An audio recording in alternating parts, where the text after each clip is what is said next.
ദൈവത്തിന്റെ അതിപരിശുദ്ധ നാമം വാഴ്ത്തപ്പെടുമാറാകട്ടെ. ഇന്നത്തെ ചിന്തയ്ക്ക് ആധാരമായ വേദഭാഗം യോഹന്നാൻ 14 അധ്യായം 6 വാക്യം. യോഹന്നാൻ 14 അധ്യായം 6 വാക്യം. ഞാൻ തന്നെ വഴിയും സത്യവും ജീവനും ആകുന്നു. ഞാൻ മുഖാന്തരമല്ലാതെ ആരും പിതാവിന്റെ അടുക്കൽ എത്തുന്നില്ല. 14 അധ്യായത്തിന്റെ ആരംഭത്തിൽ യേശുക്രിസ്തു പറയുന്നു, എന്റെ പിതാവിന്റെ ഭവനത്തിൽ അനേകം വാസസ്ഥലങ്ങളുണ്ട്.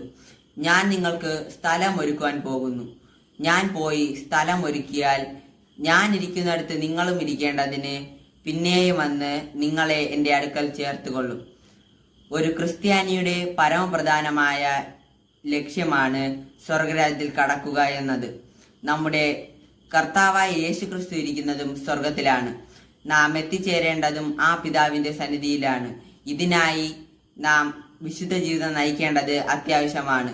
ക്രിസ്തു കാണിച്ചു തന്ന സ്നേഹത്തിന്റെയും സഹനത്തിന്റെയും ദീർഘക്ഷമയുടെയും പാതയിലൂടെ നമുക്ക് കടന്നു പോയാൽ മാത്രമേ സ്വർഗരാജ്യത്തിന് അവകാശിയാവാൻ സാധിക്കുകയുള്ളൂ. ഇതിനായി നമ്മെ പ്രേരിപ്പിക്കുകയും അതിലേക്ക് നയിക്കുന്നതും സഹായിക്കുന്നതും പരിശുദ്ധാത്മാവാണ്. അതിനാൽ നാം പരിശുദ്ധാത്മാവിനെ ആഗ്രഹിക്കേണ്ടത് അത്യാവശ്യമാണ്. ക്രിസ്തുവാകുന്ന വഴിയും സത്യവും ജീവനും പ്രാപിച്ച് ഒടുവിൽ ദൈവത്തിന്റെ നിത്യാനന്ദം അനുഭവിക്കുവാൻ ദൈവം നമ്മെ സഹായിക്കട്ടെ.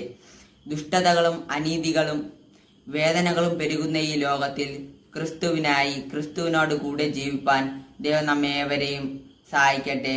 ആമേൻ.